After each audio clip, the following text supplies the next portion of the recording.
നമസ്കാരം. കൗമുദി ടിവിയുടെ കാർഷിക പരിപാടിയിലേക്ക് എല്ലാ മാന്യപ്രേക്ഷകർക്കും സ്നേഹം നിറഞ്ഞ സ്വാഗതം.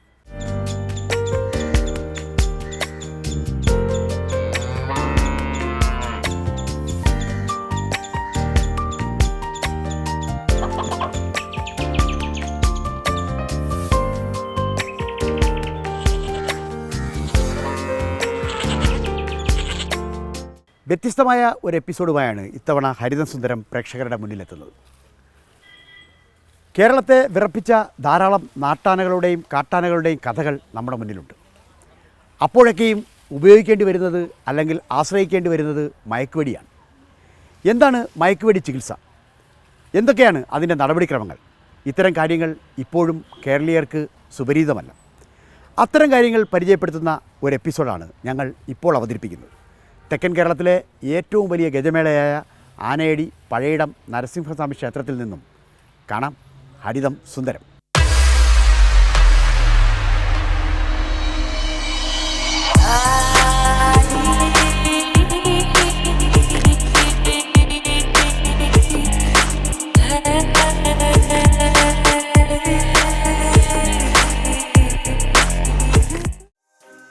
കരിവീരന്മാരുടെ കനക സാമ്രാജ്യത്തിലേക്കാണ് ഇന്നത്തെ യാത്ര. PT7 അരിക്കൊമ്പനും പടയപ്പയുമൊക്കെ അരങ്ങു തകർത്ത ഒരു കാലം കേരളത്തിന് ഓർമ്മയുണ്ട്. ഒടുവിൽ തണ്ണീർക്കൊമ്പൻ മരിച്ചു വീണപ്പോൾ അത് വിലാപമായി കേരളമാകെ പടർന്നു. ആനകളുടെ കൗതുകങ്ങൾ നിരവധിയുണ്ട്. അതൊക്കെ മനസ്സിലാക്കാൻ അവസരങ്ങൾ വളരെ കുറവാണ്. അപൂർവമായി വരുന്ന പൂരങ്ങളോ ഉത്സവങ്ങളോ ആണ് ആനകളെ പ്രദർശനത്തിന് നിരത്തുന്നത്. അപ്പോൾ തന്നെയും അകലെ നിന്ന് കാണാം എന്നല്ലാതെ അടുത്തെത്തി ഒന്നറിയാനുള്ള അവസരം പോലുമില്ല.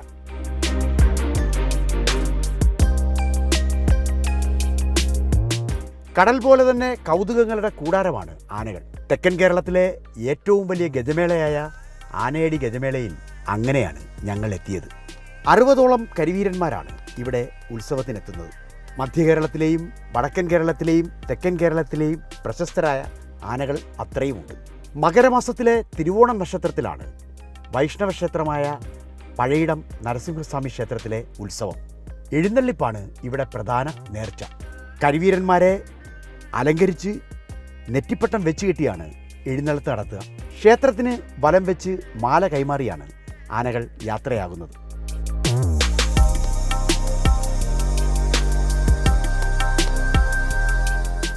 നെറ്റിപ്പട്ടമാണ് കരിവീരന്മാരുടെ പ്രധാന അലങ്കാരം. സൂര്യചന്ദ്രന്മാരും നവഗ്രഹങ്ങളും പരമശിവനും കുമിളകളും കളാഞ്ചി എന്ന ഗംഗയുമൊക്കെ പ്രതീകാത്മകമായി നെറ്റിപ്പട്ടത്തിലുണ്ട്. എഴുന്നള്ളിപ്പിന് എത്തുന്ന ആനകൾ തലേന്ന് രാത്രി തന്നെ എത്തും. നന്നായി തണുപ്പിച്ച് ആഹാരം നൽകിയാണ് ആനകളെ എഴുന്നള്ളത്തിന് എത്തിക്കുക. മനുഷ്യരെ പോലെ തന്നെ ഒരു ജാതകം ആനകൾക്കുണ്ട്. ആനകളുടെ ജാതകത്തിന് ഡാറ്റാ ബുക്ക് എന്നാണ് അറിയപ്പെടുക. ആനകളുടെ പൊതു സ്വഭാവം, ആനകളുടെ പ്രായം, ആനകളുടെ വലിപ്പം, ഭാരം, മുമ്പുണ്ടാക്കിയ കുസൃതികൾ ഇവയെല്ലാം ഡാറ്റാ ബുക്കിൽ രേഖപ്പെടുത്തിയിട്ടുണ്ട്. ഡാറ്റാ ബുക്ക് പരിശോധിച്ച ശേഷമാണ് ആനകൾക്ക് ആദ്യം തന്നെ അനുമതി നൽകുക. സംസ്ഥാന വനം വകുപ്പും മൃഗസംരക്ഷണ വകുപ്പുമാണ് എഴുന്നള്ളിപ്പിന് എത്തുന്ന ആനകൾക്ക് അനുമതി നൽകുക. നാദഭേരി മുഴങ്ങുന്ന ഇടങ്ങളാണ് എവിടെ.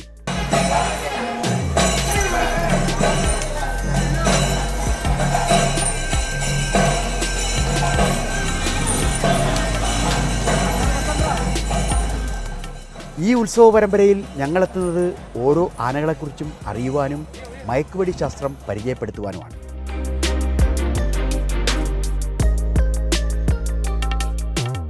ഇപ്പോൾ എന്നോടൊപ്പം ഉള്ളത് ആനയടി അപ്പു എന്ന ദേവസ്വത്തിൻ്റെ സ്വന്തം ആനയാണ് ആനയടി അപ്പു. 2 വർഷമായിട്ടുള്ളൂ ആനയടി അപ്പു ഇവിടെ വന്നിട്ട്. വളരെ സ്വതയുള്ള, അതായത് വളരെ ശാന്ത സ്വഭാവക്കാരനായ ഒരു ആനയാണ്. ഒപ്പം ഒന്നാം പാപ്പൻ വിജയൻ നമ്മോടൊപ്പം ഉണ്ട്. അദ്ദേഹം 30 വർഷക്കാലം പുന്നത്തൂർ കോട്ടയിലെ ഗുരുവായൂർ ദേവസ്വത്തിൻ്റെ ഒരു ആനയുടെ പാപ്പനായിരുന്നു. അദ്ദേഹവും ഇവിടെ വളരെ കുറച്ച് നാളായിട്ടുള്ളൂ വന്നിട്ട്.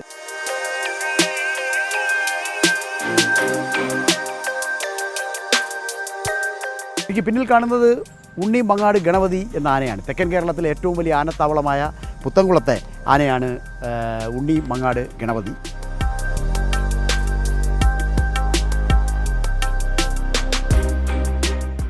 മയക്കുവെടി ചികിത്സയെക്കുറിച്ചും ആന ചികിത്സയെക്കുറിച്ചുമൊക്കെ നമ്മോട് പ്രതികരിക്കാൻ എത്തുന്നു പ്രമുഖ ആന ചികിത്സാ വിദഗ്ധൻ ഡോക്ടർ CS ജയകുമാർ. നമസ്കാരം ജയകുമാർ. നമസ്കാരം.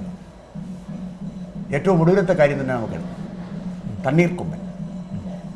യഥാർത്ഥത്തിൽ ആ പേര് തന്നെ കേൾക്കുമ്പോൾ ആളുകൾക്ക് ഒരു മനസ്സിലൊരു സന്തോഷം തോന്നുന്നുണ്ടാണ്. പക്ഷേ അത് നാട്ടിലിറങ്ങണം, പ്രത്യേകിച്ച് നഗരമധ്യത്തിലേക്ക് ഇറങ്ങുകയാണ്. ഇങ്ങനൊരു സാഹചര്യം ഉണ്ടായിരുന്നു. പ്രധാനമായിട്ട് ഇങ്ങനൊരു സാഹചര്യം ഉണ്ടാവാൻ കാരണം എന്താ? ശരിക്കും ഈ വന്യമൃഗങ്ങൾക്ക് കാട് എന്ന് പറയുന്നത് ഒരു 5 സ്റ്റാർ ഫെസിലിറ്റിയാണ്. നാട് എന്ന് പറയുന്നത് വെറും ലോക്കൽ ലോഡ്ജിൻ്റെ ഒരു കാറ്റഗറിയാണ്. അപ്പോൾ എന്തുകൊണ്ട് ഈ 5 സ്റ്റാർ ഫെസിലിറ്റി കിടക്കുന്ന മൃഗങ്ങൾ വെറും ലോക്കൽ ഏരിയയിൽ ഇറങ്ങി ഇത്തരത്തിലുള്ള പിന്നെ ബുദ്ധിമുട്ടുകൾ അനുഭവിക്കണമെന്ന് പറഞ്ഞാൽ അതിനെന്തായാലും പ്രധാനമായിട്ടും എന്തെങ്കിലും കാരണങ്ങളുണ്ടാവും. ഈ കാരണങ്ങൾ പ്രധാനമായിട്ടും പരിഹരിക്കുകയാണ് അത്യാവശ്യമായി വേണ്ടത്. ചിലപ്പോൾ അത് കാട്ടിനകത്തുള്ള ഡിസ്റ്റർബൻസ് ആവാം, അല്ലെങ്കിൽ ചിലപ്പോൾ അതിനകത്തുള്ള കുടിവെള്ളത്തിന് കിട്ടാത്തതാവാം, ചിലപ്പോൾ അതിനകത്ത് പിന്നെ മതിയായ രീതിയിലുള്ള പിന്നെ സ്വസ്ഥമായ വികാരത്തിനുള്ള ബുദ്ധിമുട്ടുകളുണ്ടായിരിക്കും ആനകൾ ചിലപ്പോൾ പുറത്തിറങ്ങുക, അല്ലെങ്കിൽ വന്യമൃഗങ്ങൾ ചെയ്യും. നാട്ടാനകളുടെ എണ്ണത്തിൽ തന്നെയാണെങ്കിലും വലിയ കുറവാണ് സംഭവിച്ചിരിക്കുന്നത്. നമ്മുടെ ശരിക്കും പറഞ്ഞാൽ നമ്മുടെ കേരളം, തമിഴ്നാട്, കർണാടക ഭൂപ്രകൃതി അനുസരിച്ച് ഇന്ത്യയിൽ ഏറ്റവും കൂടുതൽ ആനകളുള്ള വനമേഖലയാണ് കാട്. കാട്ടിൽ ആനകളുടെ എണ്ണം കൂടിക്കൂടി വരികയാണ്. ആ കൂടിക്കൂടി വരുന്ന ആനകളെ നിയന്ത്രണത്തിലാക്കുന്നതിന് വേണ്ടിയാണ് പണ്ട് കാലങ്ങളിൽ ആനകളെ പിടിച്ചുകൊണ്ടിരുന്നത്. ആ ആനകളെ പിടിക്കുന്നത് നമുക്ക് വീണ്ടും പുനഃസ്ഥാപിക്കാവുന്നതേ ഉള്ളൂ. പിന്നെ അതുമല്ലാതെ ഈ കാട്ടിൽ കിടക്കുന്ന ആനകൾ പുറത്തിറങ്ങണമെങ്കിൽ കാരണങ്ങളുണ്ടാവും. കാട്ടിൽ നിന്ന് അഥവാ ഒരു ആന പുറത്തിറങ്ങുകയാണെങ്കിൽ അതിനെ തിരിച്ച് പുനരധിവസിപ്പിക്കുന്നതിനുള്ള വ്യക്തമായ മാർഗങ്ങൾ നമ്മുടെ ഇന്ത്യയിലെ പല സ്റ്റേറ്റുകളും അവലംബിച്ച് വരുന്നുണ്ട്. അത് കേരളത്തിൽ മാത്രം നടപ്പിലാക്കാത്തതാണ് ഇതിൻ്റെ ഏറ്റവും പ്രധാനപ്പെട്ട കാരണം. ഇങ്ങനെ അഥവാ കാട് വിട്ട് നാട്ടിലേക്ക് വരുമ്പോൾ അവർ ആക്രമണകാരികളാവുന്നുണ്ട്. അത് പറഞ്ഞിട്ട് പടയപ്പ തന്നെ ഏതാണ്ട് 18 വർഷം കൊണ്ട് 150ഓളം കെട്ടിടങ്ങളാണ് പൊളിച്ചത്. അത് ആനകൾ ഈ കാട്ടിൽ ശരിക്കും പറഞ്ഞാൽ ആനകളും കടുവയും സിംഹവും പുലിയും മയിലും എല്ലാത്തിനു കൂടെയാണ് ആദിവാസികൾ ജീവിച്ചു പോകുന്നത്. അവരെല്ലാം ഒരുമിച്ച് ഒരു ആവാസ വ്യവസ്ഥയിൽ തന്നെയാണ് ജീവിച്ചു പോകുന്നത്. അവർ തമ്മിൽ ഒരിക്കലും ഒരു ഫൈറ്റ് ഉണ്ടായിട്ടില്ല. ഇത് നാട്ടിലിറങ്ങുമ്പോൾ ശരിക്കും പറഞ്ഞാൽ കാട്ടിലൂടെ യാത്ര ചെയ്യുന്ന അല്ലെങ്കിൽ പോകുന്ന വാഹനങ്ങളായാലും യാത്രക്കാരായാലും അവരെല്ലാം തന്നെ ഒരു മൃഗം, ഒരു വന്യജീവി ഒരു ഫോറസ്റ്റ് ഏരിയയിൽ നിന്ന് ആഹാരം കഴിക്കുകയോ മേയുകയോ അവിടുത്തെ വിഹാരം നടത്തുകയോ ചെയ്യുമ്പോൾ ഈ മനുഷ്യനെന്ന് പറയുന്ന ജീവി അതിനെ ശല്യപ്പെടുത്തുന്നത് കൊണ്ടാണ് അതിൻ്റെ തിരിച്ചുള്ള പ്രതികരണമാണ് ഈ ശരിക്കും പറഞ്ഞാൽ ഈ ജീവിയെ, ഈ മനുഷ്യനെ അതിൻ്റെ കണ്ണിൽ കാണുകയോ അതിൻ്റെ സൗണ്ട് കേൾക്കുകയോ അല്ലെങ്കിൽ വാഹനത്തിൻ്റെ സൗണ്ട് കേൾക്കുകയോ ചെയ്യുമ്പോൾ അത് തിരിച്ച് പ്രതികരിക്കാൻ തുടങ്ങുന്നത്. അഥവാ ഇങ്ങനൊരു കാട്ടാന, ഉദാഹരണമായിട്ട് നമ്മുടെ അരിക്കൊമ്പൻ, അത് ഇങ്ങനെ തണ്ണീർക്കൊമ്പൻ അങ്ങനെ വയനാട്ടിലെ നഗരത്തിലെത്തുവാണ്. അങ്ങനെ ഒരു പെട്ടെന്ന് ഒരു ആന ഇങ്ങനെ വരുമ്പോൾ അത് കാണുകയൊക്കെ ചെയ്യുമ്പോൾ അത് വലിയ ക്രമസമാധാന പ്രശ്നങ്ങളൊക്കെ ഉണ്ടാക്കുമ്പോൾ ആദ്യം അവലംബിക്കേണ്ട നടപടി എന്താണ്? ഈ ഇത്തരത്തിലുള്ള മൃഗങ്ങൾ ഞാൻ ഇത്തരത്തിലുള്ള കണ്ടമാനം കേസുകൾക്ക് വർക്കിനായിട്ട് തന്നെ പോയിട്ടുണ്ട്. നമ്മൾ ഈ കാട്ടിൽ നിന്ന് മൃഗങ്ങൾ നാട്ടിലേക്ക് ഇറങ്ങുമ്പോൾ അതിൻ്റെ പുറകെ നടന്ന് ശല്യപ്പെടുത്തും തോറും ഈ മൃഗങ്ങൾ കൂടുതൽ വയലൻ്റ് ആയിക്കൊണ്ട് പുതിയ ഏരിയകളിലേക്ക് മാറിക്കൊണ്ടിരിക്കും. ചിലപ്പം ഒരു പറമ്പിൽ ചുമ്മാ സ്വസ്ഥമായി നിൽക്കുന്ന ആനയായിരിക്കും, ആൾക്കാരുടെ ശല്യം കാരണം പിന്നെ സ്കൂൾ കോമ്പൗണ്ടിൽ കയറുക, അല്ലെങ്കിൽ വേറെ ഓഫീസ് പ്രമിസസ് കയറുക, പോകുന്ന വഴിക്കുള്ള വാഹനങ്ങൾ നശിപ്പിക്കുക എന്നുള്ള അവസ്ഥ. അതിനെ സ്വസ്ഥമായിട്ട് റെസ്റ്റ് ചെയ്യാൻ വിട്ടു കഴിഞ്ഞാൽ തന്നെയും അത് നല്ലൊരു 99% മൃഗങ്ങളും അത് വന്ന വഴിയെ തന്നെ തിരിച്ച് കാട്ടിപ്പോകുന്ന കാര്യങ്ങളാണ് കഴിഞ്ഞ വർഷങ്ങളായിട്ട് നമ്മൾ പിന്നെ ഈ വർക്കുമായിട്ട് ബന്ധപ്പെട്ട് ജോലിക്ക് നിൽക്കുമ്പോഴൊക്കെ കണ്ടിരിക്കുന്നത്. ഈവൻ 45 കിലോമീറ്റർ പോലും തള്ളി വന്ന ആനകളൊക്കെ തിരിച്ച് അതേ കണക്ക് 2-3 ദിവസം എടുത്ത് തിരിച്ച് 45 കിലോമീറ്റർ കവർ ചെയ്ത് തിരിച്ച് ഫോറസ്റ്റിൽ പോകാറുണ്ട്. ഈവൻ ലെവൽ ക്രോസുകൾ, നദികൾ, ഇതെല്ലാം ക്രോസ് ചെയ്തൊക്കെ പോകുന്നു. മയക്കുവെടി ആദ്യ നടപടിയാണോ അതേ അവസാന നടപടിയാണോ? മയക്കുവെടിയൊക്കെ ആദ്യത്തെ ശരിക്കും ഇതിനെ അപ്രോച്ച് ചെയ്യുന്ന വേറെ തലങ്ങളിലാണ്. ഈ ഒരു ആന കാട്ടിൽ നിന്ന് പുറത്തിറങ്ങിയാൽ നമുക്ക് സ്വന്തമായിട്ട് ക്യാമ്പുകളിൽ പക്ക കുങ്കി എലിഫൻസ് ഉണ്ട്. കുങ്കി എലിഫൻസ് എന്ന് പറഞ്ഞു കഴിഞ്ഞാൽ വൈൽഡ് ടസ്കേഴ്സുമായിട്ട് ഫൈറ്റ് ചെയ്ത് നിൽക്കാൻ പറ്റുന്ന ധൈര്യമുള്ള, നമ്മൾ പച്ചയ്ക്ക് പറഞ്ഞാൽ കവലച്ചട്ടമ്പി ആനകൾ. ഈ ആനകളെ കൊണ്ട് അതിനെ കവർ ചെയ്ത് ഡ്രൈവ് ചെയ്ത് കാട്ടിലേക്ക് വിടാം. അതാണ് ആദ്യമേ ചെയ്യേണ്ട പണി. അഥവാ സപ്പോസ് ഇതിനെ ഡ്രൈവ് ചെയ്തകത്ത് വിടാൻ പറ്റും, നല്ല ശതമാനം സമയം ഇതൊക്കെ ആന ഡ്രൈവ് ചെയ്ത കാട്ടിലേക്ക് കയറി പോകും. കാരണം ഇതിൻ്റെ സേഫ് സ്ഥലം എപ്പോഴും കാടാണ്, അത് നന്നായിട്ട് അറിയുകയും ചെയ്യാം. എന്ന് വെച്ചാൽ ഇതിൻ്റെ ലൈഫ് സ്പാൻ കൂടിയ ജീവിയാണ്. ഏതാണ്ട് 120 വയസ്സ് വരെ ജീവിക്കും എന്ന് പറയുന്നത് വെച്ചാൽ ലേൺഡ് ബിഹേവിയർ ഉള്ള ജീവിയാണ്. അപ്പോൾ ഇത് തിരിച്ച് കാട്ടിൽ തന്നെ പൊക്കോളും.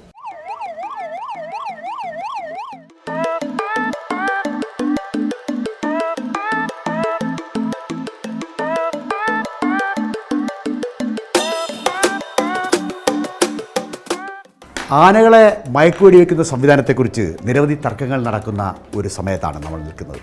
നമുക്കറിയാം, ധോണിയെ വിറപ്പിച്ച PT-7, മൂന്നാർ ചിന്നക്കനാലിനെ വിറപ്പിച്ച അരിക്കൊമ്പൻ, അതോടൊപ്പം തന്നെ മൂന്നാറിലെ രാജാവായിരുന്ന പടയപ്പ, ഏറ്റവും ഒടുവിൽ വലിയ കണ്ണീരായി, കേരളത്തിൻ്റെ കണ്ണീരായി മാറിയ തണ്ണീർക്കൊമ്പൻ എന്നിങ്ങനെ പല ആനകൾ. നാട്ടാനകളും കാട്ടാനകളും ഒക്കെ തന്നെ പലപ്പോഴും മയക്കുവെടിക്ക് വിധേയമാകേണ്ടി വരുന്നുണ്ട്. പലപ്പോഴും നാട്ടിലിറങ്ങി ഉത്സവങ്ങളിലും മറ്റും ക്ഷേത്രപ്പറമ്പിലും മറ്റും ഓടുമ്പോഴും, പുറത്തിറങ്ങി കാറുകൾ കുത്തിപ്പൊളിക്കുമ്പോഴും, അതോടൊപ്പം തന്നെ തെങ്ങുകൾ മറിച്ചിടുമ്പോഴും, വീടുകൾ പൊളിക്കുമ്പോഴുമൊക്കെ ജനങ്ങൾക്ക് ഏകയാശ്രയം, പോലീസിനും ജനങ്ങൾക്കും വനംവകുപ്പിനുമൊക്കെ ഏകയാശ്രയം വെറ്ററിനറി ഡിപ്പാർട്ട്മെൻറ്റ്, അതായത് മൃഗസംരക്ഷണ വകുപ്പിൻ്റെ, പ്രത്യേകിച്ചും SPCയെ കൂടി ചേർന്ന് ജന്തുക്കളോടുള്ള ദ്രോഹം നിയന്ത്രിക്കുന്ന സംഘടനയാണ് SPCയെ കൂടി ചേർന്ന് പ്രവർത്തിക്കുന്ന മൃഗസംരക്ഷണ വകുപ്പിൻ്റെ സംഘടനകളുടെ മയക്കുവെടി ഉപകരണങ്ങളും സംവിധാനങ്ങളുമാണ് ഒരുപക്ഷെ ആ സമയത്തെ ക്രമസമാധാനത്തിന് ഏറെ ആശ്രയം. കൊല്ലത്തെ മയക്കുവെടി വിദഗ്ധർ നമ്മളോടൊപ്പമുണ്ട്. കൊല്ലത്തെ SPCയുടെ നിയന്ത്രണത്തിൽ, SPCയുടെ മൃഗസംരക്ഷണ വകുപ്പിൻ്റെ നിയന്ത്രണത്തിലാണ് മയക്കുവെടിയുടെ സ്ക്വാഡ്.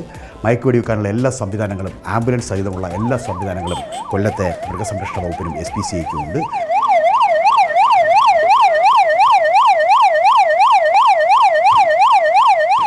നാൽപ്പത്തെട്ടോളം ആനകളുള്ള കൊല്ലം ജില്ലയിൽ വിവിധ ഉത്സവങ്ങളിൽ, പ്രത്യേകിച്ചും 3 ആനകളിൽ കൂടുതൽ പങ്കെടുക്കുന്ന ഉത്സവങ്ങളിൽ പോലീസിൻ്റെയും വനംവകുപ്പിൻ്റെയും നിർദ്ദേശമനുസരിച്ച് മൃഗസംരക്ഷണ വകുപ്പിൻ്റെ സാങ്കേതിക വിദഗ്ധരും അതോടൊപ്പം തന്നെ SPCയുടെ വിദഗ്ധരും ഒക്കെ തന്നെ ചേർന്നുള്ളൊരു ടീം തന്നെയാണ് ഈ ഉത്സവത്തിൽ സാധാരണ പങ്കെടുക്കാറുള്ളത്. അതിൽ പ്രധാനമായിട്ടുള്ളത് ഡിസ്റ്റിഞ്ചക്ട് എന്ന ഈ ഒരു ഗണ്ണാണ്.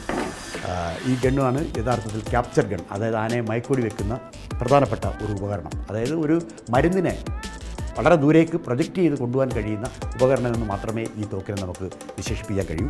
പക്ഷേ മയക്ക് മരുന്നാണ് ഇതിനുള്ളിൽ നിറച്ചിരിക്കുന്നതുകൊണ്ടാണ് ഇതിനെ മയക്കുവെടി തോക്ക് എന്ന് അറിയപ്പെടുന്നത്. ഒരുപക്ഷേ ഇവിടെ നിന്നുകൊണ്ട് ഏതാണ്ട് ഒരു 50-60 മീറ്റർ അകലത്തിൽ ആനയെ മനസ്സിലാക്കി വെടിവെക്കാനുള്ള കഴിവ് ഈ തോക്കിനുണ്ട്. ഇതൊരു ഇൻസ്ട്രുമെൻ്റാണ്. ആനയെ മയക്കുവെടി വെക്കുമ്പോൾ പലപ്പോഴും സ്വീകരിക്കുന്ന ഒരു നിലപാടെന്ന് പറഞ്ഞാൽ ആനയുടെ ഒരു പ്രായം, അതോടൊപ്പം തന്നെ ആനയുടെ ഡാറ്റ ബുക്ക് അനുസരിച്ച് ആന മുമ്പ് ചെയ്തിട്ടുള്ള പ്രവൃത്തികൾ, അതോടൊപ്പം തന്നെ ആനയുടെ ഒരു പൊതു സ്വഭാവം, ആനയുടെ വലിപ്പം, വളരെ ദൂരെ നിന്നുകൊണ്ട് വെറ്ററിനറി ഡോക്ടർ നിശ്ചയിക്കുന്ന രീതിയിലുള്ള ഭാരം, ഇതെല്ലാം നോക്കിയാണ് ആനയുടെ മയക്കുവെടി വെക്കണോ അതല്ലെങ്കിൽ തന്നെ എത്ര ഡോസ് മയക്കുമരുന്നാണ് ഇതിൽ നിറയ്ക്കേണ്ടത് എന്നൊക്കെ തന്നെ തീരുമാനിക്കുന്നത്.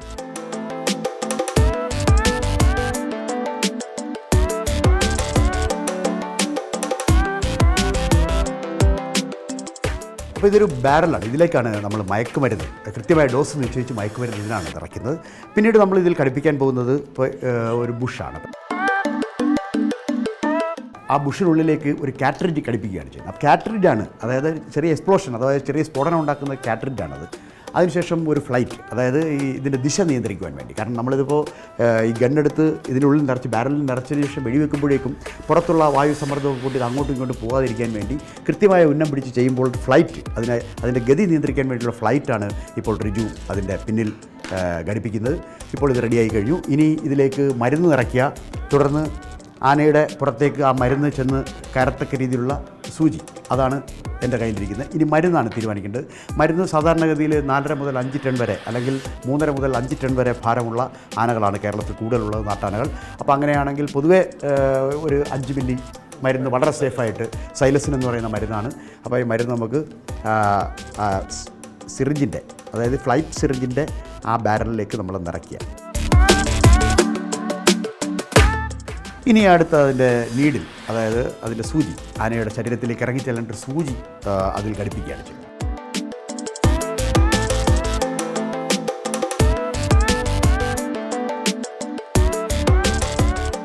അതായത് നമ്മുടെ തോക്കിലേക്ക് ഇത് ലോഡ് ചെയ്യാൻ തയ്യാറായിരിക്കുന്നു എന്നാണ് അർത്ഥം.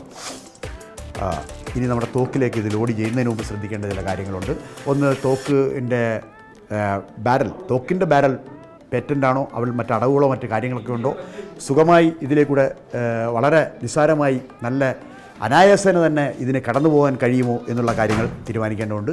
അതെല്ലാം നോക്കി വൃത്തിയാക്കി വെച്ചിരിക്കുന്ന തോക്കിലേക്കാണ് ഇപ്പോൾ നമ്മൾ ഈ സിറിഞ്ച്, മയക്കുവെടി സിറിഞ്ച് നിറയ്ക്കുന്നത്. അതിൻ്റെ ഫ്ലൈറ്റ് ഉൾപ്പെടെ ഏകദേശം തോക്കിൻ്റെ ബാരലിനുള്ളിലേക്ക് കടന്നിരിക്കുകയാണ്. ഇനിയാണ് ഒരു കാട്രിഡ്ജ് ഹോൾഡർ. ഇതിനുള്ളിൽ ഒരു കാട്രിഡ്ജ് ആവശ്യമുണ്ട്. കാരണം തോക്കിൽ നിന്ന് ആദ്യത്തെ ട്രിഗർ ചെയ്യുമ്പോൾ തന്നെ ഇവിടെ നിന്നുകൊണ്ട് ഈ സ്ഫോടനം സംഭവിച്ചാൽ മാത്രമേ ഈ ഫ്ലൈറ്റ് ഗണ്ണിന് അങ്ങോട്ടേക്ക് പറന്നു പോകാൻ കഴിയും. അവിടെ ചെന്നാൽ മറ്റു കാര്യങ്ങൾ ആദ്യം നിറച്ച കാട്രിഡ്ജ് നോക്കിക്കൊള്ളും. ഇപ്പോൾ കാട്രിഡ്ജ് ഹോൾഡർ വെച്ചിരിക്കുകയാണ്. ഇനി ആദ്യത്തെ ഒരു ചെറിയ സ്ഫോടനത്തിന് ആവശ്യമായിട്ടുള്ള 2 തരത്തിലുള്ള കാട്രിഡ്ജുകളുണ്ട്. ഇപ്പോൾ നമ്മൾ 15 മീറ്റർ 20 മീറ്ററുള്ള കാട്രിഡ്ജാണ് വെച്ചിരിക്കുന്നത്. ആ കാട്രിഡ്ജ് ഹോൾഡറിലേക്ക് ഈ ആദ്യത്തെ സ്ഫോടനം തോക്കിൽ നിന്നുകൊണ്ട് തന്നെ സ്ഫോടനം നടത്തി പോകാൻ കഴിയുന്ന രീതിയിൽ കാട്രിഡ്ജ് നടത്തിയിരിക്കുന്നു. ഇനി തോക്ക് പൂർവ്വസ്ഥിതിയിലാക്കിയിരിക്കുന്നു. ഇപ്പോഴേക്കും ഈ മയക്കുവെടി വെക്കുന്നതിനുള്ള ലോക്ക് ചെയ്യാൻ കഴിയുന്ന രീതിയിലുള്ള സംവിധാനം സാധാരണ റൈഫിൾ പോലെ തന്നെ ലോക്ക് ചെയ്യാൻ കഴിയും. ഒരിക്കലും ഇത് ആദ്യ ഒരു ഉപാധിയല്ല. മറ്റെല്ലാ മാർഗ്ഗങ്ങളും അടയുമ്പോഴാണ് മയക്കുവെടി വെക്കുക. പ്രത്യേകിച്ചും ആന ഓടി വലിയ ക്രമസമാധാന പ്രശ്നങ്ങളൊക്കെ ഉണ്ടാക്കുമ്പോൾ ഒരുപാട് ആളുകൾ പോയതിനു ശേഷം മറ്റ് സമ്മർദ്ദത്തിനൊന്നും വഴങ്ങാതെയാണ് ഇപ്പോൾ SPCA മൃഗസംരക്ഷണ വകുപ്പിൻ്റെയൊക്കെ പ്രതിനിധികളിൽ നിന്ന് വെടിവെക്കുക. അതിന് ആരുടെ ഉപദേശം ആവശ്യമില്ല. പോലീസിൻ്റെയോ വനം വകുപ്പിൻ്റെയോ ഒന്നും ഉപദേശം ആവശ്യമില്ല. ഇത്തരം കാര്യങ്ങളെല്ലാം തീരുമാനിക്കുന്ന മൃഗസംരക്ഷണ വകുപ്പിലെ ഡോക്ടറാണ്. അവർ കഴിഞ്ഞ ഒരു 22 വർഷമായിട്ട് ഒരു അറൗണ്ട് ഒരു 450ഓളം ആനകളെ നമ്മൾ വെടിവെച്ചു. ഈ തോക്ക് കൊണ്ട് വെടിവെച്ചു. 450ഓളം കരിവീരന്മാരെ ശാന്തരാക്കി നിർത്തിയ ഒരു തോക്കാണ്. ഈ തോക്കിനൊരു വലിയ മുത്തം കൊടുക്കേണ്ടതുണ്ട്. കാരണം ഒരുപക്ഷെ ഈ തോക്ക് കണ്ടാൽ പറയില്ല 450ഓളം ആനകളെ വെടിവെച്ചൊരു തോക്കാണെന്ന് പറയില്ല. എന്തായാലും ഈ തോക്ക് കൊണ്ട് തന്നെ ധാരാളം ആളുകളെ ജീവൻ രക്ഷിക്കാൻ കഴിഞ്ഞു എന്നതൊരു മഹാഭാഗ്യമാണ്. എന്തായാലും ആ തരത്തിൽ തോക്ക് റെഡിയായിരിക്കുകയാണ്. ഇത്രയും കാര്യങ്ങളേ ഉള്ളൂ. പക്ഷേ ഒരു ഉത്സവ സ്ഥലത്ത് ഒരു ആന ഓടുകയോ അല്ലെങ്കിൽ അല്ലാതെ ഒരു ആന മതം പൊട്ടി നിൽക്കുകയോ ഒക്കെ ചെയ്താൽ ഇത് കൈകാര്യം ചെയ്യുന്നതിൻ്റെ ഒരു മനോഗതിയും മനോധർമ്മവുമാണ് ഇതിനകത്ത് പ്രധാനം. പ്രത്യേകിച്ചും ഡോസ് നിശ്ചയിക്കുന്ന രീതി, വെടിവെക്കുന്ന സമയം, സ്വതന്ത്രമായി ആനയെ വിഹരിക്കാൻ വിട്ടതിന് ശേഷം വളരെ സുരക്ഷിതമായി മറ്റൊരു സ്ഥലത്ത് കയറി നിന്ന് അത്തരം കാര്യങ്ങളെല്ലാം നോക്കുമ്പോഴാണ് ഒരു മയക്കുവെടി പൂർണ്ണ ദൗത്യമായി മാറുന്നത്. അങ്ങനെയാണ് അത് വിജയിപ്പിക്കുന്നത്. കൊല്ലത്തെ കീർത്തികെട്ട മൃഗസംരക്ഷണ വകുപ്പ് SPCA മയക്കുവെടി സംഘത്തോടൊപ്പമാണ് ഞാനിപ്പോൾ. ഇപ്പോൾ എന്നോടൊപ്പം മയക്കുവെടി സംഘത്തിൻ്റെ പ്രമുഖ ചികിത്സാ വിദഗ്ധൻ ഡോക്ടർ അഖിലുണ്ട്. അതോടൊപ്പം തന്നെ SPCA ഇൻസ്പെക്ടർ റിജു ഉണ്ട്. ഒപ്പം സഹായിയും സാരഥിയുമായ ഷിബുവുണ്ട്. നമുക്കറിയാം ഇതൊരു ആംബുലൻസാണ്. ഈ ആംബുലൻസിലാണ് ഒരുപക്ഷെ ആനകളെ മയക്കി ചികിത്സിക്കാൻ വേണ്ടിയുള്ള എല്ലാ ഉപകരണങ്ങളും സജ്ജീകരിച്ചിരിക്കുന്നത്.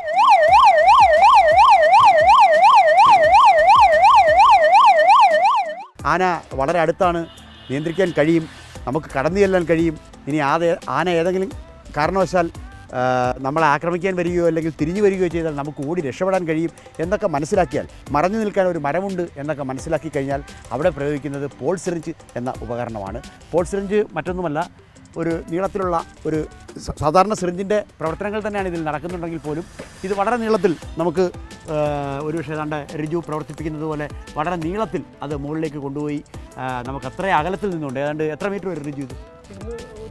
ഇതൊരു 6 മീറ്റർ, ഒരു 6-7 മീറ്റർ അകലത്തിൽ നിന്നുകൊണ്ട് നമുക്ക് ആനയെ നിസ്സാരമായി കുത്തിവയ്ക്കാൻ കഴിയും. ഇത് മറ്റു ഉപകരണങ്ങൾ ഉള്ളതുപോലെ തന്നെ നേരത്തെ സൂചിപ്പിച്ച മയക്കുവെടി തോക്കിലുള്ളതുപോലെ തന്നെ സിറിഞ്ച് തന്നെയാണ് ഇതിലെയും ഘടകം. ആനയെ മയക്കുവെടി വെക്കുമ്പോൾ മയക്കുവെടിക്ക് ശേഷവും ചില കാര്യങ്ങൾ ശ്രദ്ധിക്കേണ്ടതായിട്ടുണ്ട്. സൈലസിൻ എന്ന് നേരത്തെ സൂചിപ്പിച്ച മരുന്നാണ് നൽകുന്നത്.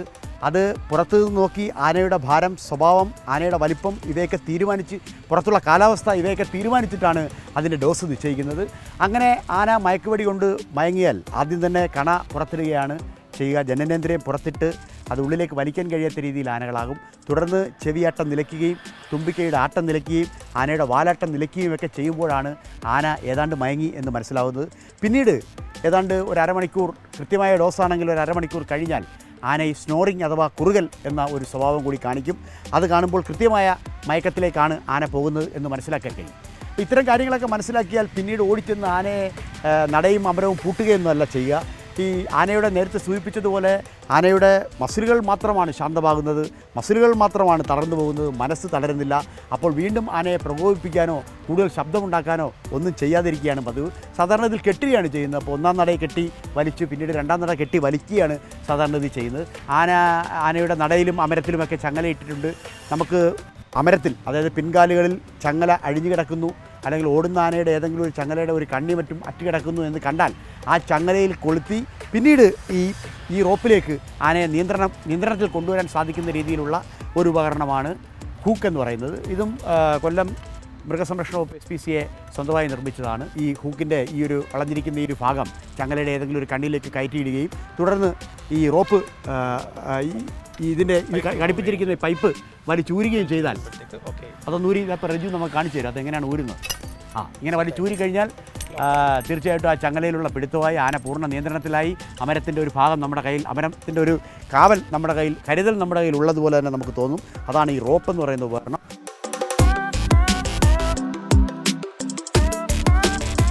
മയക്കുവെടി സംവിധാനത്തിലുള്ള മറ്റൊരു ഉപകരണമാണ് ക്യാച്ചർ. ഇതൊരുപക്ഷെ മറ്റ് മയക്കുവെടി യൂണിറ്റുകളിൽ എല്ലാം ഉള്ളത് തന്നെയാണ്. നമുക്ക് ഏതെങ്കിലും കാരണവശാൽ വളരെ സുരക്ഷിതമായ ആനയുടെ പിൻ കാലിലേക്ക് അമരത്തിൻ്റെ ഭാഗത്തേക്ക് ചെന്നുകൊണ്ട് ഈ ക്യാച്ചർ ഉപയോഗിച്ച് അതിനെ ലോക്ക് ചെയ്ത് കഴിഞ്ഞാൽ അമരത്തിൻ്റെ ഏതെങ്കിലും ഒരു അമരത്തിൻ്റെ ഒരു കാലിൻ്റെയെങ്കിലും പൂർണ്ണ നിയന്ത്രണം നമ്മുടെ കയ്യിൽ കിട്ടും എന്നുള്ളതാണ്. ഇത് അകത്തേക്ക് സുരക്ഷിതമായി പിറകിൽ നിന്നുകൊണ്ട് കാലിലേക്ക് കയറ്റി ലോക്ക് ചെയ്യുന്ന രീതിയാണ്. ഇപ്പോൾ തൽക്കാലം ആന ഇല്ലാത്തതുകൊണ്ട് തന്നെ നമുക്കൊരു മരത്തിൽ പരീക്ഷിക്കാം. റിജു അത് പരീക്ഷിക്കുന്നത് നിങ്ങൾക്ക് കാണാം.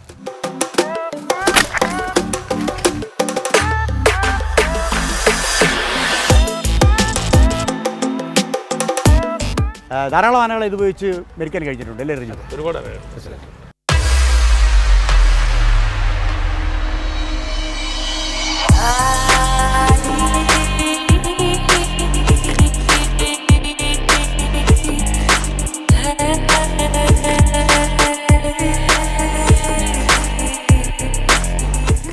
കടലിനെയും ആനയെയും കണ്ടാൽ ഒരിക്കലും അവസാനിക്കുന്നില്ല കൗതുകങ്ങൾ. അത് ഒരു പരമ്പര പോലെ അങ്ങനെ നീളുക തന്നെ ചെയ്യും. ഒരു എപ്പിസോഡിൽ അത് അവസാനിപ്പിക്കുവാൻ ഞങ്ങളും തയ്യാറല്ല. നേരാം ആനയടി പഴയിടം നരസിംഹസ്വാമി ക്ഷേത്രത്തിലെ ഉത്സവത്തിന് ഭാവുകങ്ങൾ.